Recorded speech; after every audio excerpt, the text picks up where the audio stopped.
Oh, well, crap. Okay. All right. Bye. Both callers dropped. They must have misunderstood me. Chianti and Fava beans. Let me see if I can.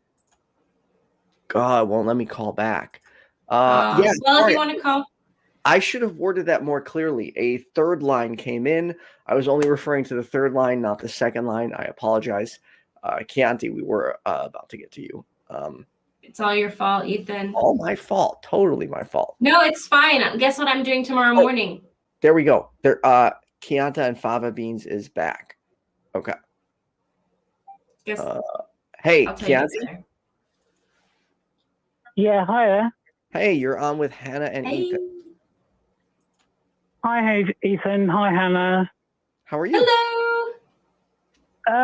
Yeah, not too bad. I'm chilling. It's 4 o'clock in the morning here. Oh my gosh! Thanks for watching. Yeah, thank you. Well, you know, you're good guys. I watch nice people. So, thank you. So, my story then. We were talking about the vengeance thing. So, vengeance doesn't always have to be dark. It doesn't have to come from a bad place. Vengeance sometimes can be, in my experience, can just be closure. Interesting. Or justice, maybe? Yeah.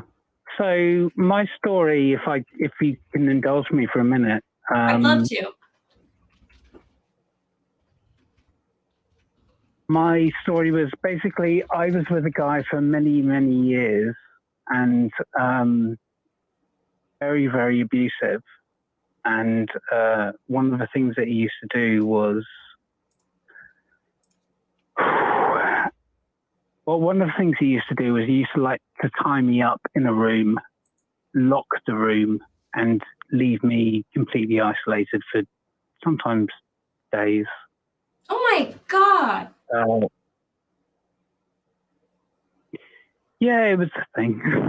I'm sorry. I didn't mean to react so like dramatically. It's just like, I'm sorry.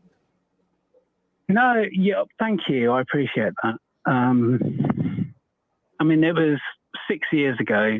I moved to where I'm living now because I finally got away from him in the back of a friend's car, and I bombed down and I stayed with a friend in London, and then I moved to where I live now in Brighton in England. Anyway, my vengeance was, after a couple of years, I was able to hire a storage van. I don't drive myself, but I had some friends who do drive, and we drove back up there and we reclaimed everything I owned, because how I left, I wasn't able to get all my stuff and take it with me. And we drove up to his driveway. We informed the local police in advance to make them aware that we were going up there to reclaim my belongings, just in case anything kicked off. Thankfully, nothing did. But we bombed up into his driveway with "The Winner Takes It All" by ABBA blaring out the window. Amazing choice. To make sure all his neighbours in his cul-de-sac could hear it, "The Winner Takes It All" blaring out. And I was all smiles and loveliness. We just, just went in there, grabbed my stuff, drove off, and gave him the middle finger out the car window on the way out. That's beautiful. That was my closure. I am so glad you got your stuff back. And may I ask how it felt to be able to reclaim that?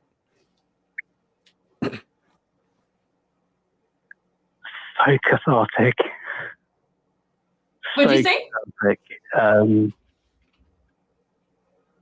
Sorry, carry on, Hannah. You were saying? Oh, no. Ethan said, how did that feel? And then you said something, but I missed it. He said so cathartic. Cathartic. So, psychological relief. Yes.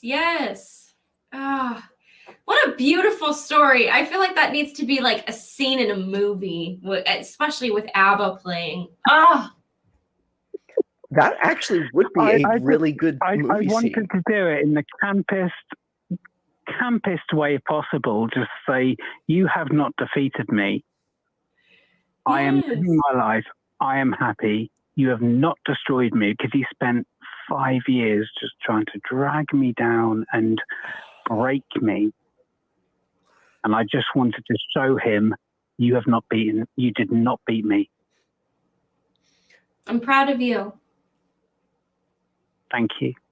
Okay, so this is actually, let me ask you this, Chianti. Some people find that I have recently learned, like I have a friend where if I say I'm proud of him, he finds it disrespectful. So, and I've met a few people now like that. So I'm reluctant to say I'm proud of you. How do you feel about that? Are we in what? Sorry, Ethan. What context are we talking about here? Are we Like talking this about abuse or? No. If we both said right now, we're proud of you for going and reclaiming your stuff back, that's awesome. Do you take that as a compliment, or would that be a negative? I'd take it as a compliment. Okay. Then do you mean as a gay guy or something, or no? Okay. No. I might be confusing a bit. Basically, my friend thinks at no point can somebody say I'm proud of you, because he thinks that phrase in general is disrespectful. So that's so interesting. Told me that I'm reluctant to say that phrase to anybody else. Are you saying it because you're proud of Chianti? I am proud of Chianti. That's as you said, Hannah, that should be. I just had to double check, because obviously the word pride means is quite loaded within the gay community. So I was just, you're not gay, but obviously I am. So I was just double checking the context. I think that your friend, if he finds it offensive, then I would respect that. I personally don't find it offensive. I think I took that compliment and I appreciate it. I can't speak for your friend. I'd never spoken to him before. But obviously, I would say in general, that's not something I've ever heard of. Okay, well then I'm glad I'm with Hannah, and I'm proud of you. And it's it's remarkable and sad how many abusive relationships are out there. I mean, just in the past week, I've had a few friends reach out to me. One earlier today sends me a picture, and it's just like, I want to tell all of these people that you deserve better. Somebody who loves you will not physically and mentally abuse you. Like, nobody deserves to be treated like that. The winner takes it all. No one deserves it, but there's something I would like to say before we draw this to a close, because I'm aware that you guys want to go off and do your stuff. Is that abuse? People frame domestic abuse a lot in terms of it's always a man against a woman, and a lot of the time it is, and it's horrible. Mm-hmm. What I would like to say is that same-sex domestic abuse and female against male domestic abuse in relationships is a lot more common than you realise, than anyone realises, really. So here in the UK, we have a magazine, a gay lifestyle magazine called Attitude. And one of the things it does every year, it does a survey of its community, of the gay community.